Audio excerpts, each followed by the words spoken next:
Hello, my friends, and welcome back. Thank you very much for being with me again today.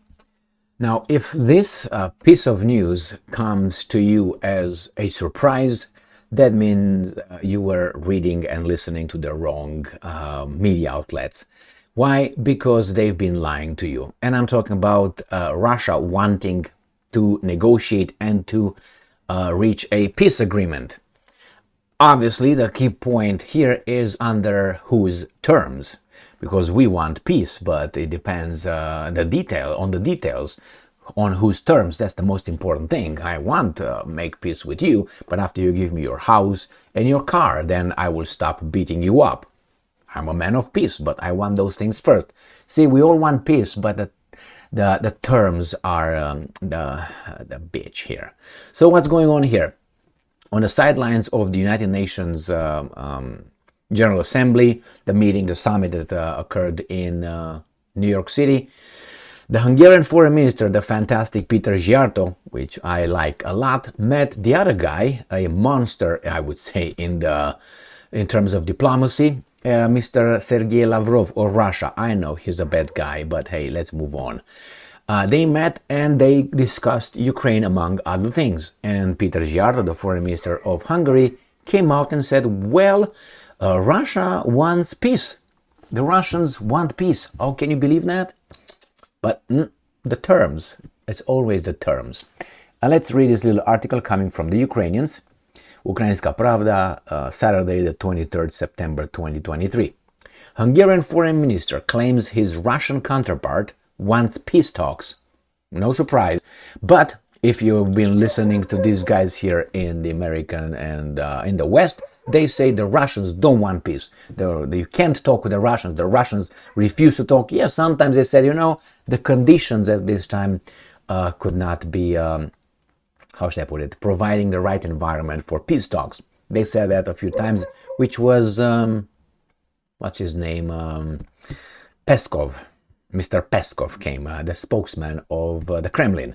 Nevertheless, they always said we're open, but the terms will be the same, the 4 goals. Oh, my bad, the Russians invaded Ukraine unprovoked, I forgot about, but still the Russians have 4 problems that they said they invaded for. One was the recognition of those acquired through referenda territories. The other one was no NATO, demilitarization, and the other one was denazification. The Russians will not bargain on that one. They will, make a little bit details here and there. They will tweak it, but the 4 points, the Russians, but hey, it was unprovoked, nevertheless. Killing people in your own country because they're different, that's hardly an unprovoked incident. Anyway, let's move on here. So, Peter Szijjártó, Hungarian foreign minister, met with his Russian counterpart Sergei Lavrov on Friday, 23rd of September, on the sidelines of the UN General Assembly and talked about bilateral cooperation and Russian aggression in Ukraine. Szijjártó said he met with Lavrov as he has done at every session of the UN General Assembly.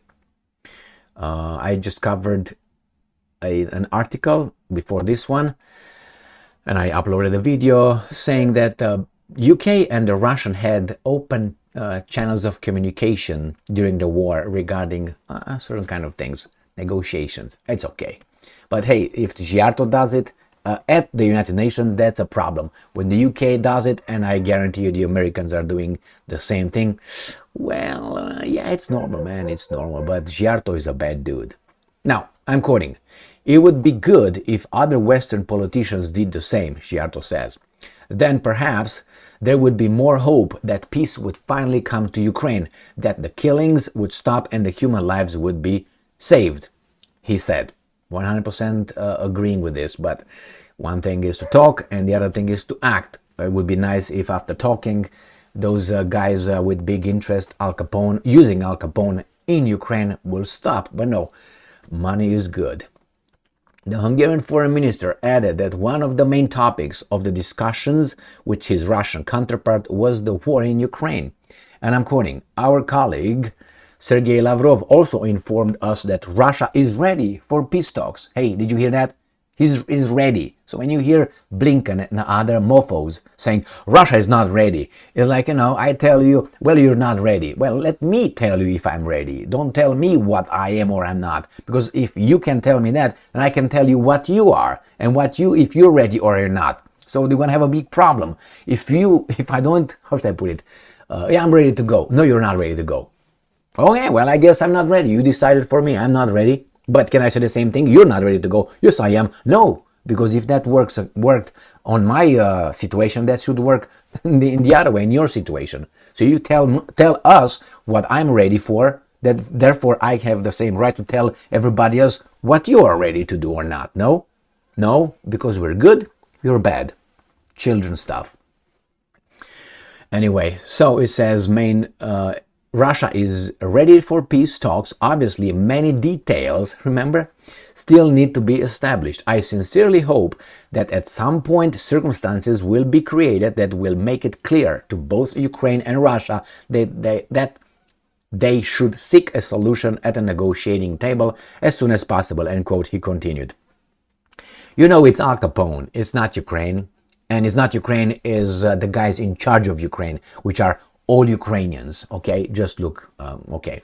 So that's Al Capone.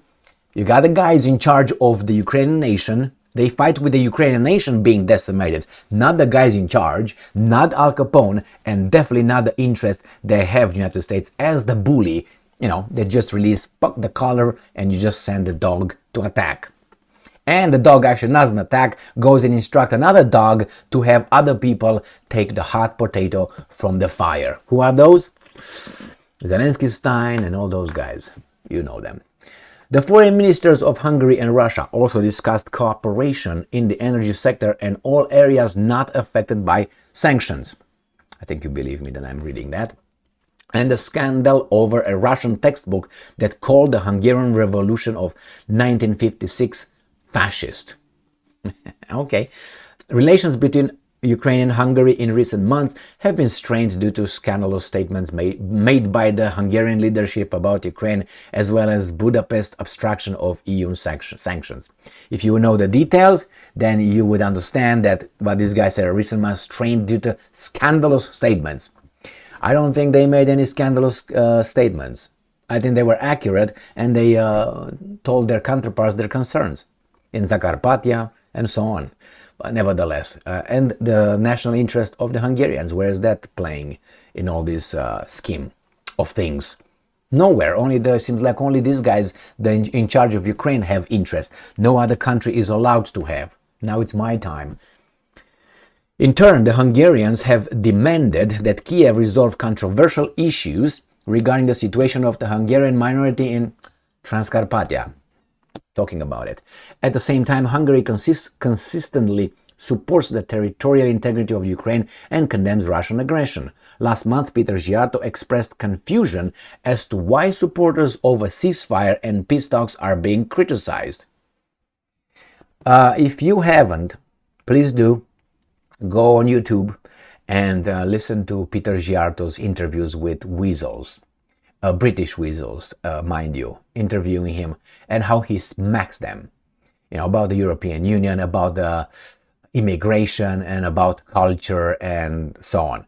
He is not only strong mentally, he is also courageous, and that has balls, Peter Giarto. Just see how he talks, how he's very good. He's very good. As Lavrov, as Dr. Jai Shankar of India, as not Baerbock, as not Blinken, as not what's his name, James Cleverly of Great Britain and so on. These guys are just how do you call them, midgets intellectually and as this, no balls at all, squeaky, that's what they are.